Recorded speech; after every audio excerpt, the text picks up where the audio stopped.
Hello students, welcome to VRV knowledge hub. आज अपने इस वीडियो में करेंगे आपकी एक्सरसाइज 1.1 क्लास 12th का जो चैप्टर है उसके फर्स्ट क्वेश्चन का सेकंड पार्ट। इससे पहले वाले वीडियो में मैंने आपके इसके फर्स्ट पार्ट को डिस्कस किया था और साथ ही साथ इस चैप्टर के अंदर जो हमें बेसिक बातें सीखनी होती हैं उनका इंट्रोडक्शन वीडियो भी आपको बना कर दिया हुआ है, जिसे आप प्ले लिस्ट पर विजिट करके देख सकते हो। और साथ साथ मैं आपको बता दूं, अगर आप इस चैप्टर के नोट्स चाहते हो तो उसका लिंक भी डिस्क्रिप्शन में दे रखा है। और अगर आप हमारे चैनल पर नए हो तो चैनल को जरूर सब्सक्राइब करना। तो चलिए शुरुआत करते हैं इसके सेकंड पार्ट की। सबसे पहले तो हमें यहां दिया गया है कि determine whether each of the following, जो कि नीचे क्वेश्चंस दिए हुए हैं उनका relation R reflexive, symmetric and transitive, यानी कि वो रिलेशन रिफ्लेक्सिव, सिमेट्रिक या फिर ट्रांजिटिव है, ये चेक कीजिए। तो अपन फर्स्ट पार्ट कर चुके हैं, सेकंड वाला देखते हैं। सेकंड वाले में बोल रहा है रिलेशन आर, कोई रिलेशन आर है in the set of N, N यानी नेचुरल नंबर डिफाइंड है। जैसे हमें सेट ए देते थे, इस बार हमें सेट क्या दे रखा है, एन। तो मैं यहां पर लिखता हूं आंसर नंबर फर्स्ट का सेकंड पार्ट। ओके, जहां पर हमें गिवन किया है, मैं लिख देता हूं यहां पर गिवन, हमें हर बार ए सेट देते थे, इस बार हमें सेट ऑफ एन बोला, यानी कि जो सेट है वो नेचुरल नंबर्स की फॉर्म में है। नेचुरल नंबर्स क्या होते हैं? नेचुरल नंबर हमारे 1 से स्टार्ट होकर और इन्फिनाइट तक चलते रहते हैं, ये हमारे होते हैं नेचुरल नंबर। वही बात करें आर जो है वो हमें दे रखा है कौन सी फॉर्म में? सेट बिल्डर फॉर्म में। तो मैं लिख देता हूं in set builder form. R है वो आपको दिया R is equal to X comma Y, फिर such that Y is equal to x plus 5 and X है वो आपका छोटा होना चाहिए, लेस होना चाहिए किससे? 4 से। ये ऐसे हमें सेट बिल्डर फॉर्म दी है। तो हर बार की तरह हम क्या करते हैं कि सबसे पहले हमारा जो क्वेश्चन है ना, इस क्वेश्चन को कन्वर्ट कर लेते हैं सेट बिल्डर की बजाय रोस्टर में, ताकि ये इजी से सोल्व हो जाए। तो मैं एक बार यहां पर रफ वर्क आपको करके दिखा देता हूं। इधर ये मैंने लिखा रफ वर्क, ठीक है। तो हमें यहां पर y is equal to x plus 5 दी है, तो इसे मैं लिख देता हूं y is equal to x plus 5। और x की वैल्यू हमारी क्या होनी चाहिए? 4 से लेस, और वो भी नेचुरल नंबर, यानी कि ये हमें दे रखा है कंडीशन कि x की वैल्यू 4 से लेस होनी चाहिए। तो x की पॉसिबल वैल्यू होगी 1, 2 और 3। अगर ये ऐसे कहता x लेस देन और इक्वल टू 4, तब हम यहां पर 4 भी ले लेते, लेकिन हमें ऐसा गिवन नहीं किया। तो सबसे पहले मैं इस इक्वेशन में पुट करता हूं PUT put x is equal to 1। जब मैंने ये 1 इसमें पुट किया तो y इज इक्वल टू क्या आ गया? 1 प्लस 5 यानी कि 6। y की वैल्यू क्या आ गई? 6। फिर मैंने दोबारा पुट किया PUT put x is equal to 2। इस बार ये 2 लिया है, तब यहां पे रखेंगे तो क्या आएगा? y is equal to 2 plus 5, यानी y की वैल्यू आ गई 7। ऐसे ही इस बार 3 रखेंगे, तो मैंने फिर कहा PUT पुट और x इज इक्वल टू 3। तो जैसे इसमें पुट किया तो क्या आएगा? y is equal to x plus 5 है, तो y की जगह y रहेगा और x की जगह पर 3 आ जाएगा। तो यह आ गया y की वैल्यू आपकी 3 प्लस 5 यानी कि 8।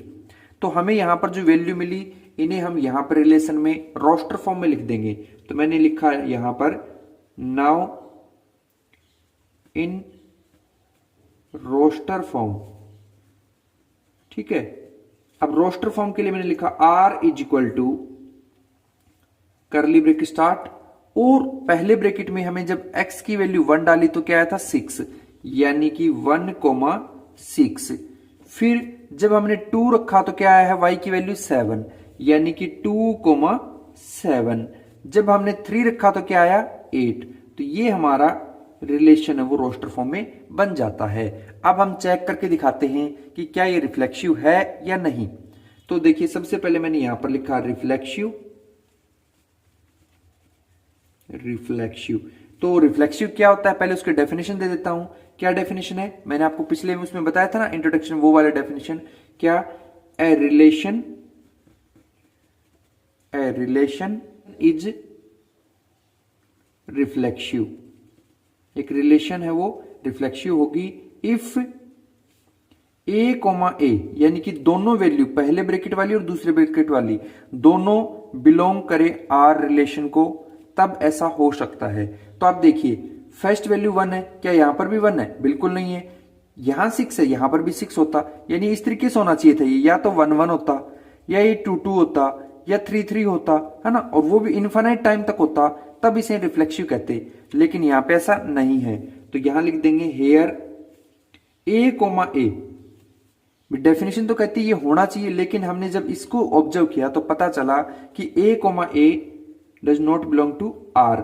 फॉर एग्जाम्पल भी आप देख सकते हो कि 1 कोमा 1, एक एग्जाम्पल दे दीजिए, बताया था ना मैंने, तो आप कह दोगे रिफ्लेक्सिव नहीं है, तो यहां बोल देंगे कि therefore R is not reflexive. Okay, now अब देखते हैं सिमेट्रिक। सिमेट्रिक की डेफिनेशन क्या होती है, ये कहता है कि if A comma B belong करे आर को, तो implies that B comma A B belong करना चाहिए आर को for every A1 and comma B belongs to A होना चाहिए। तो यहां पर हमारा n नेचुरल है, डेफिनेशन के अकॉर्डिंग ये होना चाहिए, तो आप जब लिखोगे तो n लिख सकते हो, नो इशू, ठीक है। तो यहां मैं कह देता हूं हेयर क्या कि हमें 1,6 मिला, 1,6 मिला। देखो मैं यहां पर आपको बताऊं 1,6 है तो इसका उल्टा 6,1 भी होना चाहिए, है ना। फिर अगर आपका 2,7 है तो ये क्या होना चाहिए, 7,2 भी होना चाहिए। फिर आपका 3,8 है तो ये आपका क्या होना चाहिए था, 8,3 होना चाहिए था। तो हमें इनमें से कौन सी भी चीज नहीं मिल रही, तो इसका मतलब 1,6 है वो बिलोंग कर रहा है आर को, बट 6,1 बिलोंग नहीं कर रहा आर को, तो इसका मतलब क्या कह देंगे कि आर इज नॉट सिमेट्रिक। तो यहां बोल देता हूं मैं therefore R is not symmetric. क्यों नहीं है, क्योंकि ये वाली चीजें हमारे इस रिलेशन के अंदर अब्सेंट है, इस वजह से सिमेट्रिक नहीं है। नाउ लास्ट पार्ट देख लेते हैं इसका, ट्रांजिटिव। तो ट्रांजिटिव की एक बार डेफिनेशन देख लीजिए, क्या है कि if A comma B belong करे आर को एंड बी कोमा सी भी बिलोंग करे आर को, तब क्या होना चाहिए, देन या फिर implies that A comma C, यानी इसका फर्स्ट वाले का ए और लास्ट वाले का सी, ये भी हमें बिलोंग करता हुआ दिखना चाहिए आर को, ठीक है। तो एक बार आप देखिए, अगर हमें 1,6 दिख रहा है, यहां पर हमें दिखा 1,6, अब 6 से स्टार्ट होने वाला कोई एलिमेंट है क्या, देखिए इसकी स्टार्टिंग में 6 है क्या, नहीं है, इसमें भी नहीं है, तो यानी कि ये क्या है, ट्रांजिटिव है। 2,7 है, क्या 7 से स्टार्ट होने वाला कोई एलिमेंट है क्या, एक में भी नहीं है, यानी ये भी ट्रांजिटिव है। 3,8 है, ये भी ट्रांजिटिव है। यानी कि मेरी बात समझिए, अगर आप ऐसे कहते कि 1,6 है और फिर 6, मान लीजिए आपका 11 दे दिया, तो हमें 1,11 ढूंढने की जरूरत होती है, लेकिन 1,6 है, 6 से स्टार्ट होने वाला एक भी एलिमेंट्स नहीं है। तो अगर ऐसा भी होता है, क्या देखिए ए कोमा बी है, ठीक है, और आगे वाला चीज नहीं है, मतलब ए कोमा बी है, बी कोमा सी भी है, तो हमें ए कोमा सी ढूंढने की जरूरत होती है। अगर फर्स्ट कंडीशन हो और सेकंड कंडीशन होती है, मान लीजिए ए कोमा बी है, आगे का कुछ नहीं है, बी नहीं मिल रहा आगे हमें, या फिर ए कोमा बी मिला, बी कोमा सी भी मिला और ए कोमा सी भी वापस मिल रहा है, तब आप उसे ट्रांजिटिव कह देते हो। अदरवाइज मान लीजिए आपको क्या मिल रहा है, ए कोमा बी मिला, बी कोमा सी मिला, ये दोनों मिल गए, लेकिन ए कोमा सी नहीं मिला, तब आप ट्रांजिटिव कहोगे। तो यहां पर हमें तो फर्स्ट केस में सेटिस्फाई कर दिया कि 1,6 है, आगे नहीं है, तो आप ट्रांजिटिव कह सकते हो। तो यहां सिंपल लिख दीजिए कि हेयर 1,6 बिलोंग कर रहा है आर को, और 6 से स्टार्ट होने वाला एक भी एलिमेंट नहीं है, तो अपन बोल देंगे क्या कि therefore R is transitive. क्या है आर, वो है आपका ट्रांजिटिव है। तो इस तरीके से अपन इसके सेकंड पार्ट को कंप्लीट करेंगे। आई होप अच्छे से आपको क्लियर हो गया होगा। नाउ नेक्स्ट पार्ट में करते हैं इसका पार्ट नंबर 3। ओके।